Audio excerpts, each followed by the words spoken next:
se retiverem a palavra, assim tal como a preguei a vocês, a menos que tenham crido em vão. Então é possível receber todo o conteúdo do Evangelho e deixar isso se perder.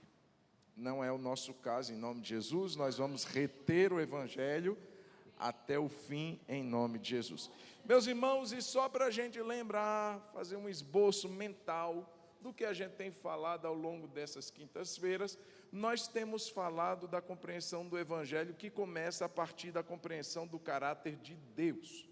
Sendo Deus um Deus santo, sendo Deus um Deus justo, sendo Deus um Deus bom, e sendo nós, seres humanos, nosso caráter deturpado, corrompido, pecadores desde a concepção, como então conciliar o caráter de Deus com essa realidade humana, e Deus então permitir que a gente vá morar com Ele. Então é impossível isso acontecer se não fosse a grande, boa, melhor e mais esplêndida notícia de todos os tempos, de que Deus proveu um meio para que isso acontecesse. A resposta de Deus tem um nome que se chama Jesus Cristo, que foi o nosso substituto, que deu a sua vida no nosso lugar.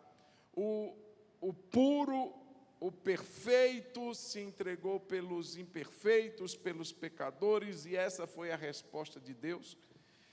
Acompanhada então da nossa resposta, então não tem como a gente não responder ao Evangelho, e essa resposta que é esperada de mim, de você, se resume em duas palavras: arrependimento e fé. Quando o homem demonstra arrependimento e fé, ele está acessando então a uma realidade do Evangelho sendo operado na sua vida através do novo nascimento, através da regeneração. E aí, irmãos, esse foi o esboço rápido que eu queria passar, só para você lembrar a que ponto nós estamos hoje. Nós já adentramos então na salvação, porque Deus já deu a resposta, o homem já deu a resposta. Então, o que gera isso, senão a salvação? Queridos, e eu quero falar hoje sobre essa segurança da salvação. Eu quero falar hoje, se assim der tempo, sobre as evidências da salvação. Por quê? Porque você lembra que Jesus advertiu, lá no Evangelho de Mateus capítulo 7, você vai encontrar uma palavra de Jesus no verso 21, 22, 23, Jesus dizendo que nem todo aquele que diz professá-lo, nem todo que diz Senhor, Senhor, reconhecendo a Ele como Senhor, vai ter herança com Ele. Nem todo que me diz Senhor, Senhor entrará no reino. E aí Jesus começa a falar que muitos naquele dia dirão: Senhor, em teu nome nós profetizamos, em teu nome nós expulsamos demônios, em teu nome realizamos milagres. E Jesus vai olhar para ele, para surpresa e espanto de muitos que chegarão naquele dia, confiados de que entrarão. Jesus vai dizer assim: apartai-vos de mim, vós que praticais a iniquidade, eu não vos conheço, ou nunca vos conheci. Mostrando uma completa distância entre aquele que talvez tenha realizado tantas coisas em nome do Senhor, e surpreso porque como que Deus me capacitou, me usou para operar tantas coisas, e eu não vou entrar lá. Jesus está dizendo que nunca me conheceu. É possível isso acontecer, meus amados irmãos. É muito possível, na verdade, é uma grande verdade e realidade, porque Jesus mesmo foi quem o disse. Muitos naquele dia ficarão realmente surpresos e até horrorizados com essa verdade. Então, irmãos, a questão é: como a gente pode saber se a gente vai? Olhe para quem está do seu lado e diz assim: como que a gente sabe? Como que nós teremos, irmãos? Jesus vai mostrar também no mesmo capítulo 7, que é possível termos evidências de uma vida verdadeira no que diz respeito à cristandade, a ser cristão. Jesus disse que haveriam pessoas que se mostrariam como ovelhas, mas eram lobos devoradores. Jesus fala da dissimulação de falsos profetas que se mostram por fora uma coisa, mas por dentro, na essência, na natureza, são outras pessoas. E ele diz assim: pelo fruto se conhecerá a árvore. Existirão evidências que vão mostrar se aquela árvore de fato é uma árvore boa. Não é pelo tamanho que ela tem, não é pela sua vasta folhagem, mas pelo seu fruto. Dá para se conhecer a árvore pelo seu fruto, ou seja, existem evidências, existem sinais observáveis de que aquela fé é verdadeira. Porque vem a pergunta: eu posso saber se eu sou ou não sou salvo? Já que naquele dia alguns que se achavam salvos vão cair do cavalo, vão se frustrar e perceber que não são. Sim, existe a possibilidade de fazermos essa leitura. Irmãos, e eu queria que a gente lesse um texto. Quando Paulo, então, ele vai orientar a que os irmãos, eles fizessem uma análise. E eu queria que você, se tiver com sua Bíblia aí, 2 Coríntios capítulo 13, versículo 5, Paulo vai dizer então que existe a necessidade de nós procurarmos em nós, não é no outro, não é no irmão do lado, porque a gente é hábil, perito em examinar, em averiguar se o irmão é salvo ou se o irmão não é salvo. Não, meu irmão, a Bíblia nos orienta a olhar para nós, para dentro de nós, e fazermos essa leitura, essa averiguação, esse exame, se somos ou não somos salvos. 2 Coríntios capítulo 13, versículo 5, diz assim: examinem-se para ver se realmente estão na fé. Provem a si mesmos. Veja, irmãos, essa primeira parte é a parte que nós queremos deixar gravada em nossa mente e coração. Examine-se para ver se realmente você e eu estamos na fé.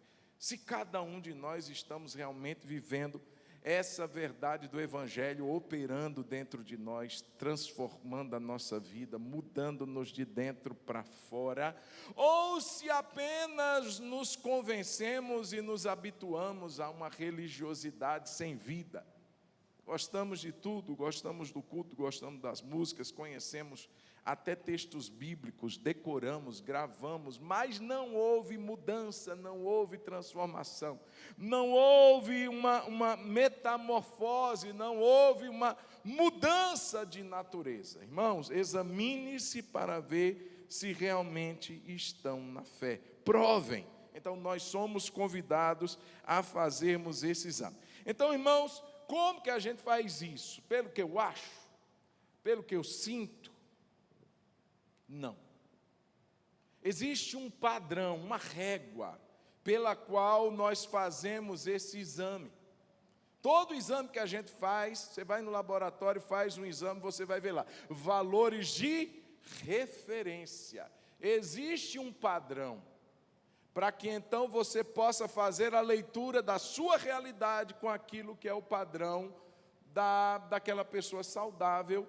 Então a gente faz também esse tipo de exame baseado em um padrão. Que padrão é esse, irmãos? É a própria palavra de Deus.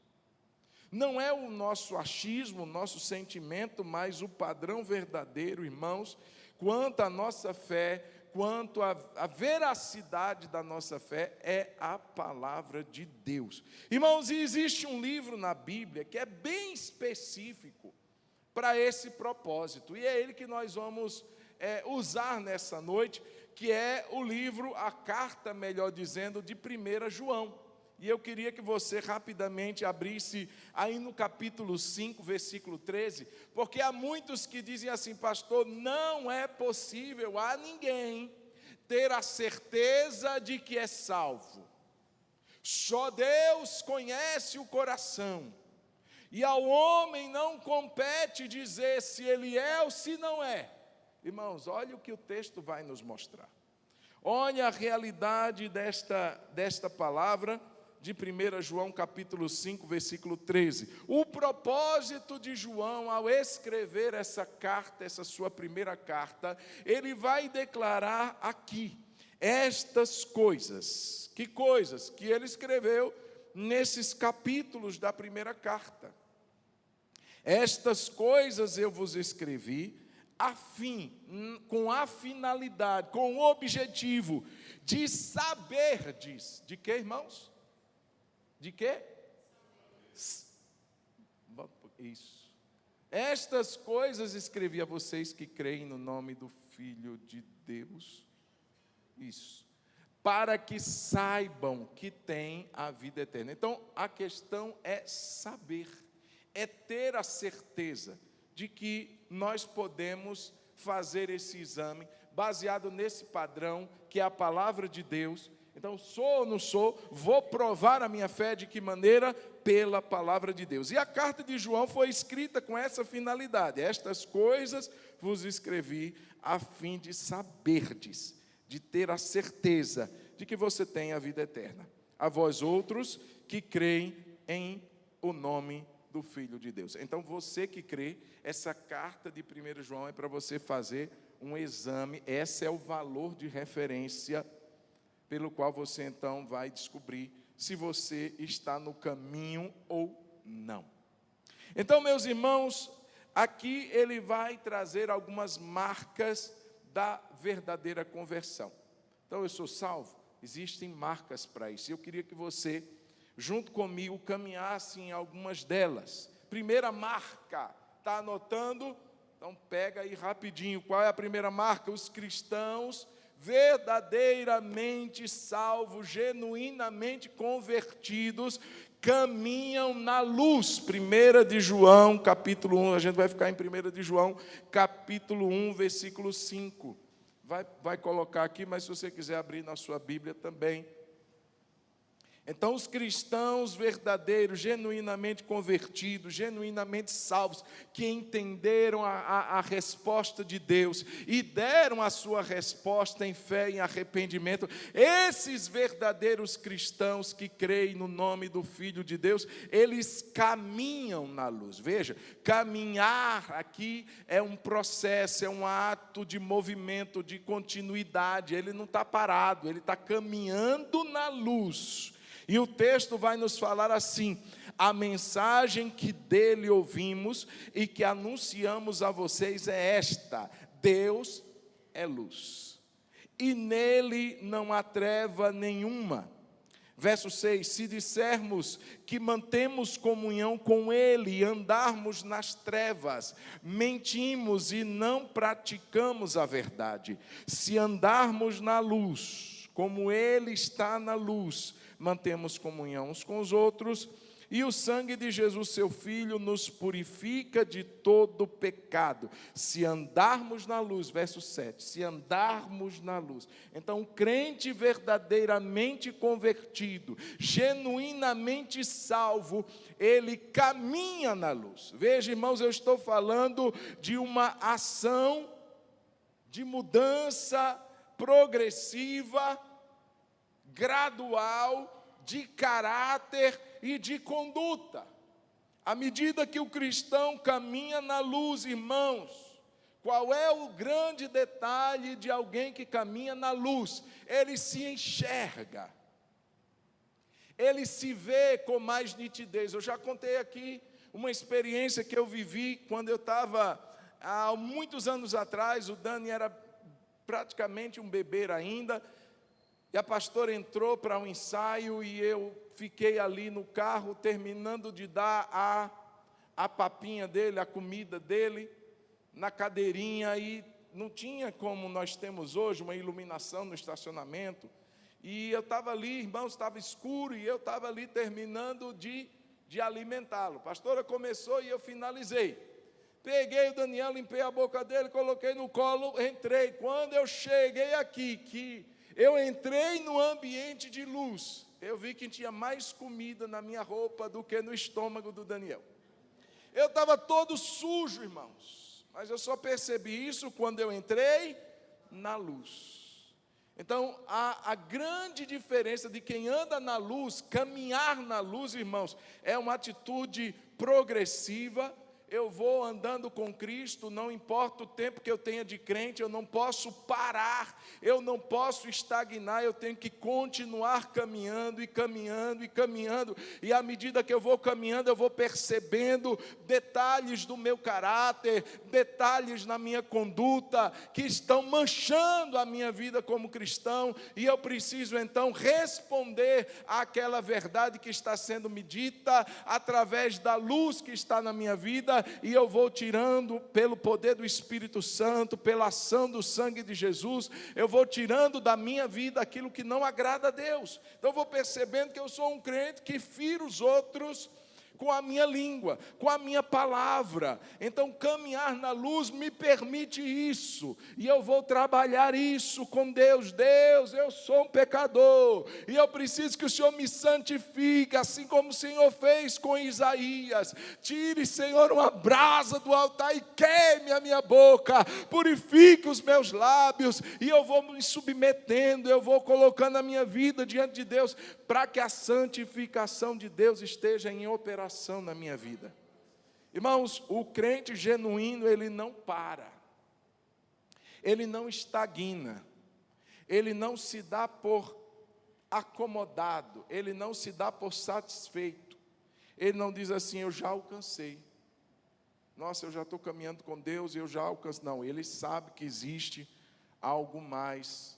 Quando ele caminhar, mais luz estará na sua vida, mais áreas da sua vida serão tocadas pela luz e serão submetidas à transformação. Então, o crente não pode estagnar, ele caminha na luz. Essa é a primeira evidência que João traz na sua carta. Os verdadeiros cristãos caminham na luz. Gradualmente, progressivamente, eles estão sendo transformados de acordo com a vontade de Deus.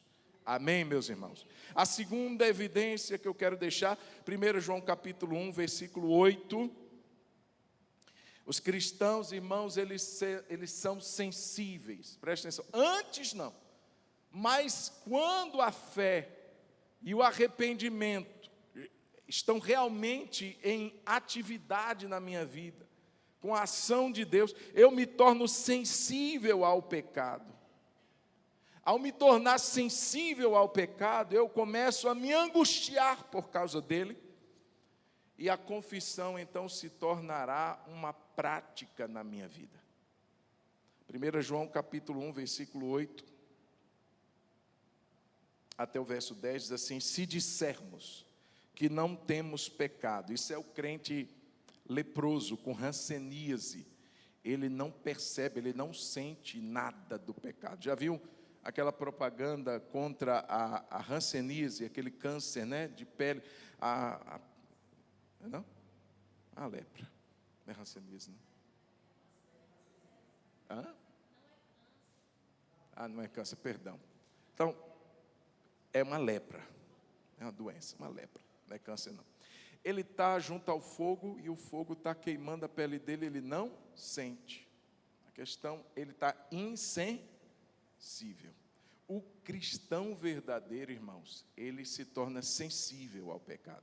Quando ele peca, às vezes, irmãos, como o Davi, por cortar uma parte da roupa de Saul, a Bíblia diz que o seu coração ficou pesaroso. Irmãos, ele não feriu Saul, ele não jogou uma pedra no Saul, ele cortou um pedaço da roupa de Saul e o seu coração ficou pesado. Veja, irmãos, quanto mais perto de Deus nós estamos, daquele que é santo, santo, santo, mais sensíveis nós ficamos ao pecado. Então, uma ação, uma palavra que a gente libera e de repente o Senhor já inquieta o nosso coração, a gente já diz: meu Deus, eu errei.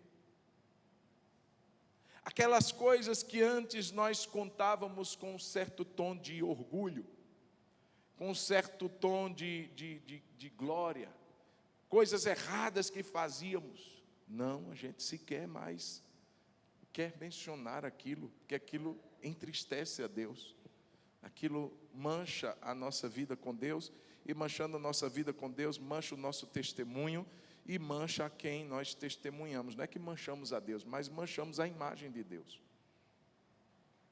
Então, irmãos, quando o crente verdadeiro, ele está andando na luz, ele se torna sensível ao pecado.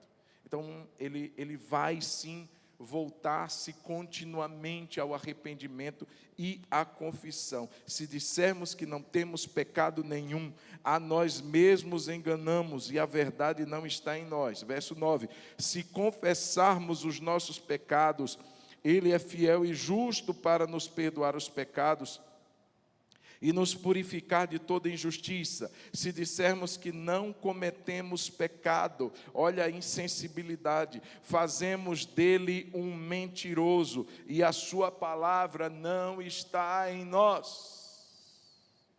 Então, meu irmão, o crente que é crente, ele se entristece sim quando ele erra. E ele fica compungido, ele fica abatido, até que ele confesse o seu pecado. Assim como o salmista diz: confessei-te o meu pecado, e a minha transgressão não te encobri.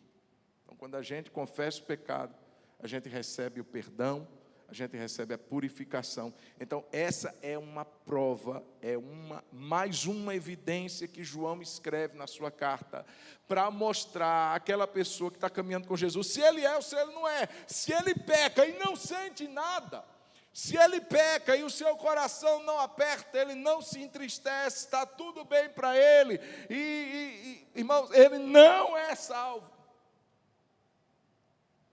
Terceira marca: os cristãos verdadeiramente convertidos, eles guardam, eles buscam praticar os mandamentos de Deus.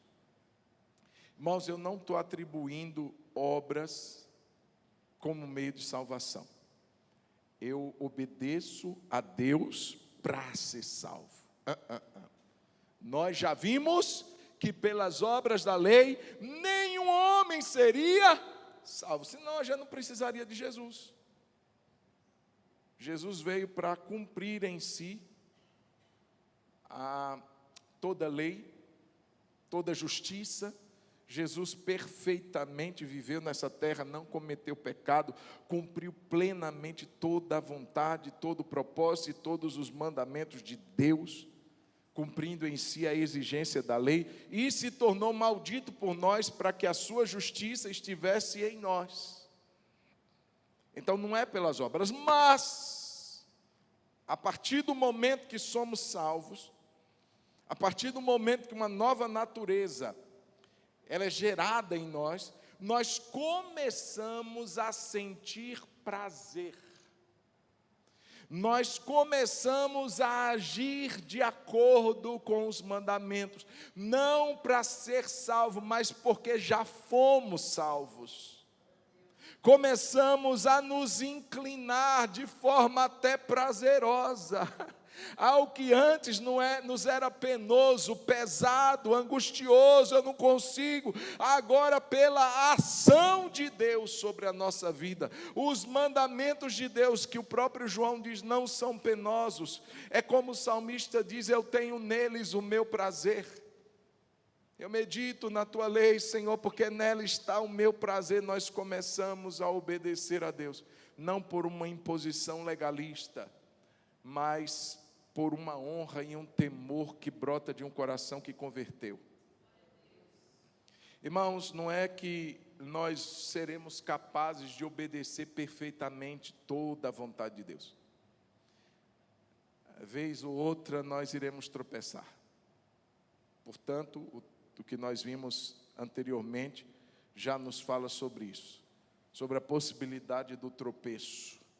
E por isso nós temos o benefício da confissão. Senhor, me perdoa, eu errei, eu falhei, e eu peço que o Senhor me limpe, me perdoe, me dê graça para te obedecer. E a gente vai caminhando na luz, a gente vai caminhando na palavra. 1 João capítulo 2, versículo 3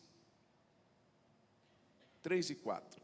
Então, os cristãos verdadeiros, convertidos, genuínos, que estão provando a si mesmos. Irmãos, isso daqui é para a gente não apenas ouvir, depois você vai meditando nisso. Deus, eu sou crente mesmo? Ou só estou na igreja porque acho legal? Porque acho bom? E se eu sou, então eu tenho que ter pelo menos algumas evidências dessas. Eu tenho que ter pelo menos alguns indícios de que eu estou caminhando nisso que João escreveu para mostrar, para a gente saber se a gente tem ou não tem. O valor de referência. 1 João capítulo 2, versículo 3 diz assim: e nisto sabemos que o temos conhecido. Como é que você sabe que você conhece a Deus? Se guardamos os seus mandamentos. Aquele que diz, eu o conheço, mas não guarda os seus mandamentos, é mentiroso, e a verdade não está nele. Então, pastor, eu conheço a Deus, e coisas que Deus pede, que Deus mostra na sua palavra, não, isso daí não é para mim, não. Não, eu não concordo. Já viu que tem um tanto de crente que deveria ser legislador? Que ele disse assim, eu não concordo com isso que está escrito, não. Então vá conversar com quem fez. A gente não está aqui para dizer se a gente gosta ou não gosta, se a gente aprova ou não aprova. Não nos compete, essa função não é nossa, irmãos. Há um só legislador e um só juiz. E nós não somos nenhum e nem outro tampouco. Nós somos aqueles que por amor a Deus e por conhecermos, veja, nós sabemos que o conhecemos. É um relacionamento com Deus. Quando a gente se relaciona com Deus, a gente começa a sentir prazer em obedecer a Deus. Aquele que diz eu conheço, mas não guarda os seus mandamentos, é mentiroso, você não conhece, porque se você o conhecesse, você começaria então a se inclinar à obediência. E quantas coisas, irmãos, estão tão claras na palavra, e muitos que se dizem crente não obedecem.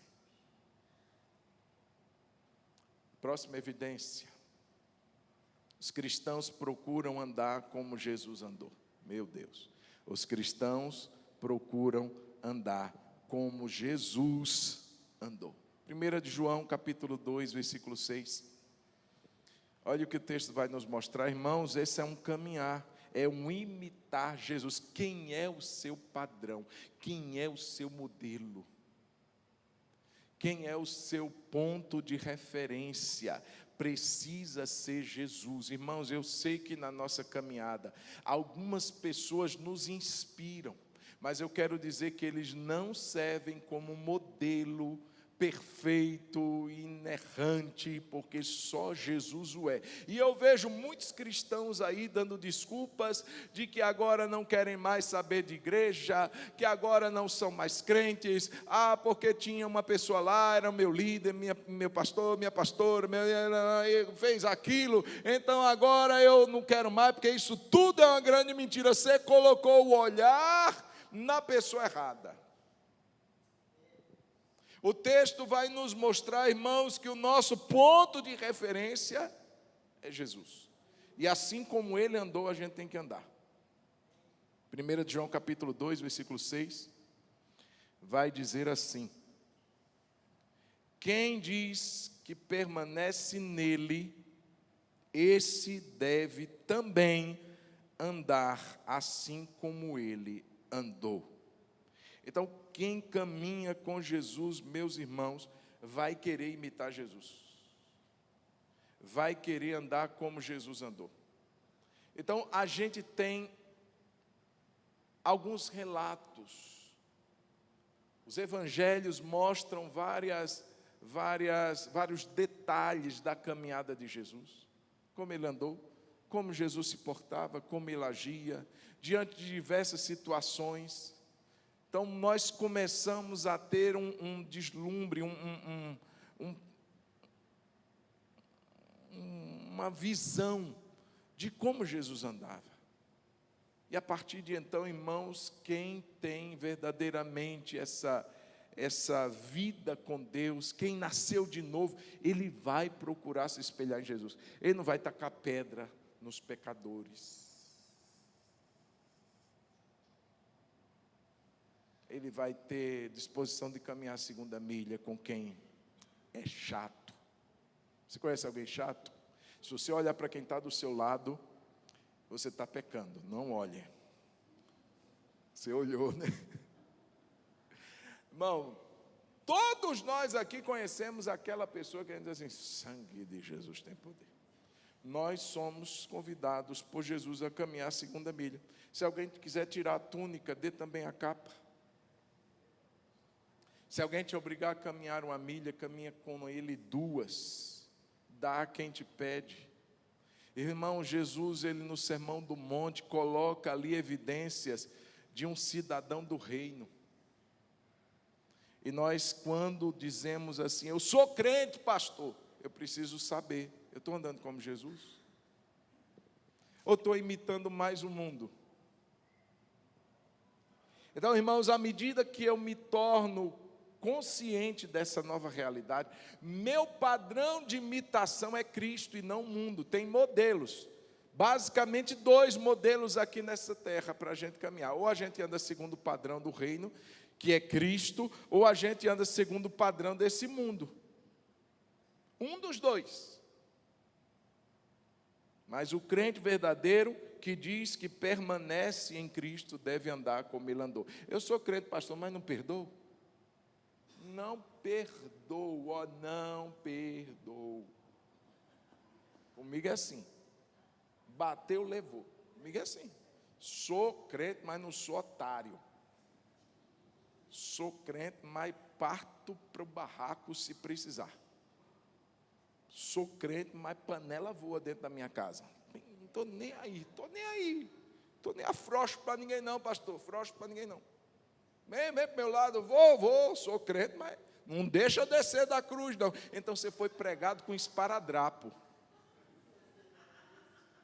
Com esparadrapo, no instante, você arranca o negocinho e vai embora. Tem crente que está na cruz, na fita dupla face. Não está pregado, não. Está colado. Daqui a pouco ele solta. Já vi muito crente dizendo assim: sou um crente abençoado, mas não pisa no meu calo, não. Aí todo mundo é abençoado, irmão. Imagine, se tivermos uma vida que ninguém contraria a gente, quem não é abençoado assim? Tem que ver na hora H, na hora da contrariedade, na hora da irritação, no trânsito, quanto fecha, quanto esbarra, e aí é que é a hora. Aí você lembra, aquele que diz que permanece nele, deve andar como ele andou. Imagina Jesus descendo do carro e mandando todo mundo para o inferno. Imagina Jesus descendo do carro com um porrete na mão, e batendo na grávida, e batendo na criança. Meus irmãos, Jesus não bateu em pessoas. Ele derrubou a mesa dos cambistas, ele expulsou a galera de lá, ele abriu a gaiola das pombas, ele jogou dinheiro no chão, mas você não vai ver Jesus batendo em ninguém. Não, ele deu uma chicotada no sumo sacerdote, tem na sua Bíblia, na minha não. Jesus não bate ninguém. Então, irmãos, aquele que verdadeiramente nasceu de novo, é crente, ele tem que fazer um exame. Que exame é esse? Eu estou me parecendo ou não com Cristo.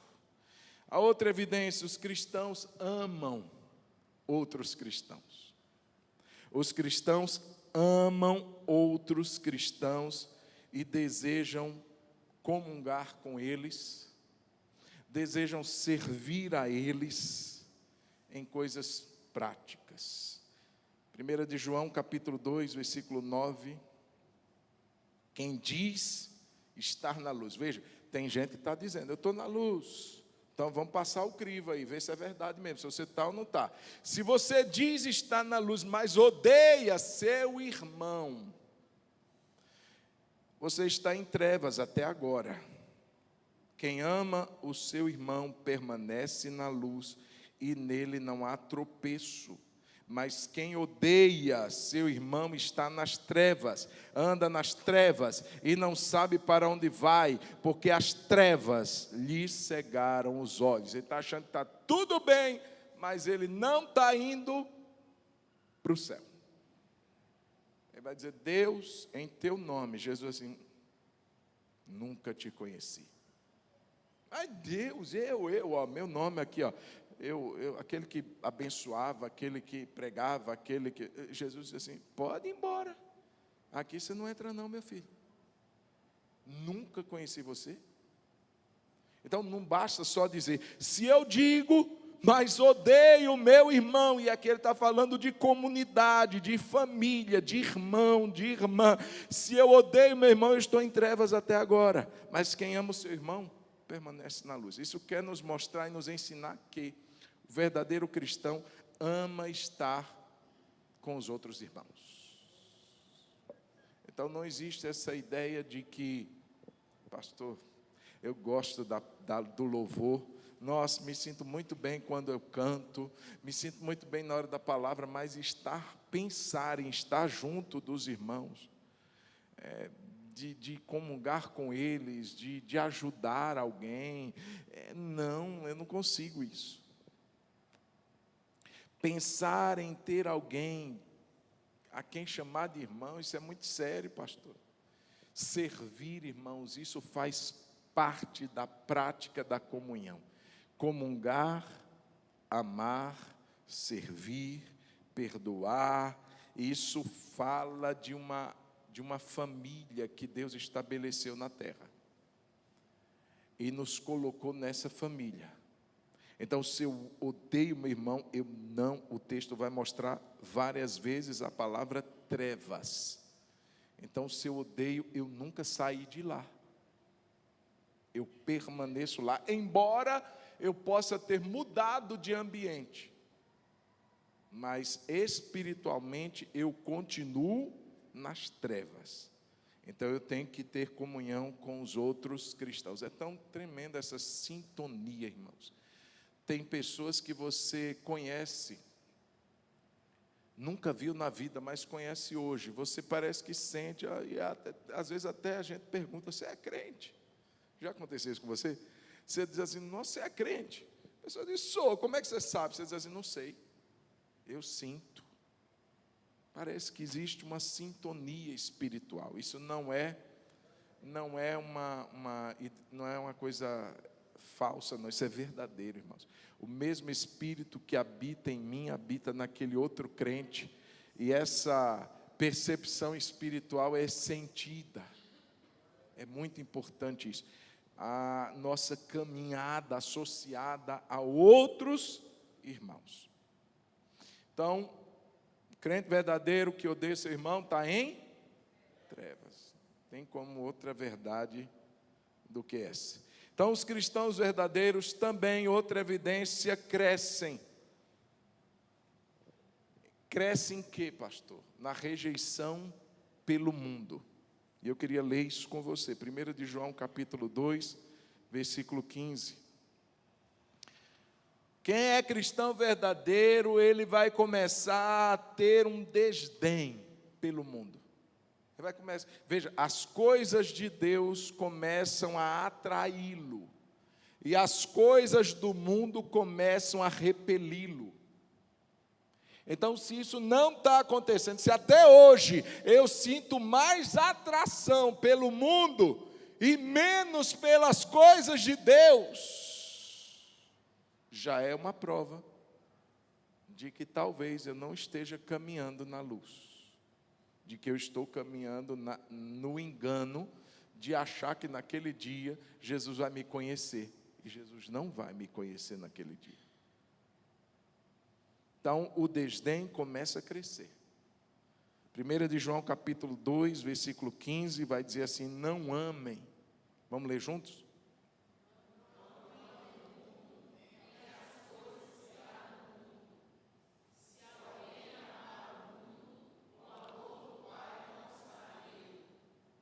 Pode continuar. Porque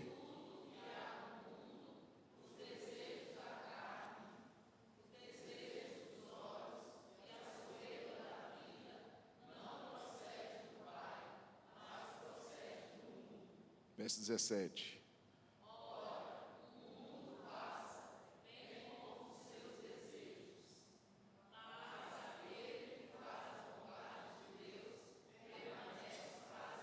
Então a pergunta é: o que é o mundo, gente? A Bíblia diz em João 3,16 que Deus amou o quê? Mas o amor do mundo que João 3,16 fala não é o mundo que João aqui fala como aquele que não devemos amar. O mundo que Deus ama é o mundo criação, é o mundo pessoas. Esse Deus amou para resgatar, para redimi-lo. Toda a criação foi condenada pelo pecado do homem. Então Deus amou o mundo para resgatar. Agora, o mundo que João, na sua primeira carta, vai falar aqui, não é o mundo pessoas, é o mundo sistema. Diga sistema.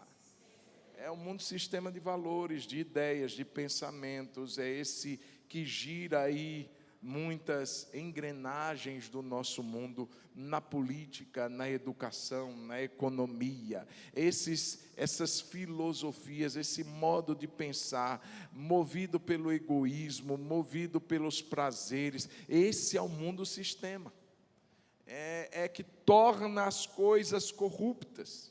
É quando você entra numa situação, numa empresa, por exemplo, e de repente você começa a observar padrões estabelecidos de mentira, de engano, de traição. É quando você se dá conta que a sua família talvez esteja sendo regida por valores mundanos. Que valores são esses? Valores de infidelidade, valores de competição, são valores, são ideias, são pensamentos. A concupiscência da carne move pessoas a isso, a concupiscência dos olhos, o desejo desordenado, a soberba da vida, o homem querendo mais uma vez ser Deus e alcançar o topo, assim como Satanás um dia quis. Isso que move esse sistema mundano. E Satanás é o príncipe disso tudo. Ele é o que rege, ele é o que governa. O príncipe deste mundo. Que mundo? Não é o mundo criação, é o mundo sistema. Então ele diz assim: não ama isso. Tem crente mundano, gente, com a mentalidade mundana. E a gente precisa cada dia mais repelir isso na nossa vida. A moda, por exemplo, está contaminada pelo mundo. Os relacionamentos, todos os setores da sociedade estão corrompidos pelo sistema do mundo. Por isso que o cristão vai na contramão do mundo, porque o mundo indica para esse lado e o crente vai vindo caminhando contra. Aí ele é rejeitado, aí ele é colocado de lado, aí ele é ridicularizado, perseguido, ele está contrariando o que todo mundo pensa. À medida que isso acontece, ele se torna alguém indesejado, ele se torna alguém malquisto, mal querido. Então ele vai começar a ter problema, porque ele não está amando o mundo está sendo um asco para ele, essa coisa suja, essa coisa podre, essas ofertas que o mundo nos oferece como melhor para a nossa vida, e a gente sabe que não é o melhor. A gente começa a sentir nojo daquela comida, daquele manjar que é posto diante, que antes a gente se banqueteava, que antes a gente dizia assim: uau, eu estou nadando, eu estou me destacando, eu sou a pessoa que o mundo ama. Pois bem, é porque você estava caminhando no fluxo da correnteza. Mas à medida que você diz assim: opa, não dá para eu caminhar nesse ritmo aí não, eu tenho que dar meia volta. Então, meus irmãos, à medida que nós caminhamos na luz, que a verdade começa a ser impregnada nos nossos poros, a gente começa a dizer assim: não dá mais. Não dá para eu caminhar mais assim. E o mundo começa a ser algo muito asqueroso e isso vai me repelir. Então, presta atenção. Se hoje eu me sinto mais atraído pelo mundo do que antes, isso é um indício de que eu não estou caminhando na salvação. O odiar o mundo, rejeitar o mundo, não amar o mundo, é uma evidência de que eu estou no caminho certo. Quem está entendendo diz um glória a Deus. E eu vou parar aqui, porque a nossa hora chegou. Então, quinta-feira que vem, cenas. Fica de pé em nome de Jesus, vamos orar. Dá a mão quem está do seu lado. Vamos fazer uma oração. Se Deus assim permitir, quinta-feira que vem eu quero continuar para terminar as evidências de que eu sou salvo, mas eu quero entrar nos benefícios da salvação. Agora a gente já está falando da salvação propriamente dita, adquirida por meio de Cristo, mas movida pela resposta que a gente deu. Eu estou andando em fé e em arrependimento. Então isso gerou salvação, aleluia. Essa é a boa notícia, aleluia. Somos salvos por meio de Jesus Cristo. Dê a mão quem está do seu lado, vamos orar. Aleluia. Diga: Deus, me ajuda, Jesus, me ajuda, Jesus. Vamos cantar aquela música.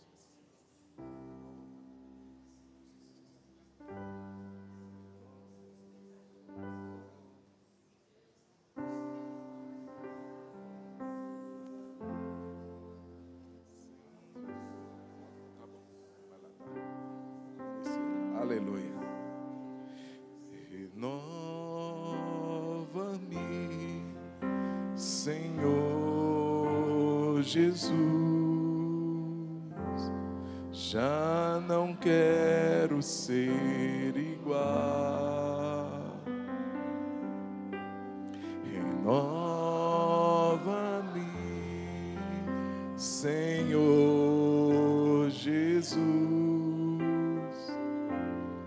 Põe em mim teu coração, porque tudo que há dentro de mim necessita ser mudado, Senhor. Porque tudo que há dentro do meu coração necessita mais de ti. Só as irmãs cantando bem bonito.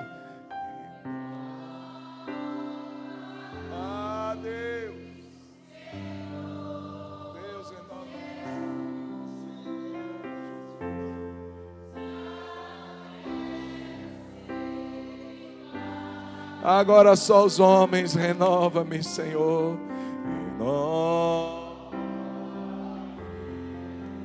Senhor Jesus.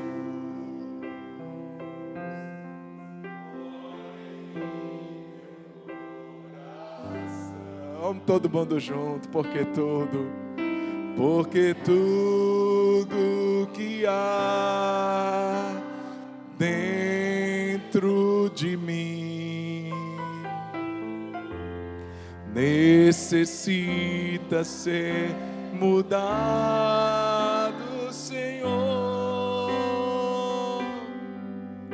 porque tudo que há dentro do meu coração, oh Deus, necessita mais de ti.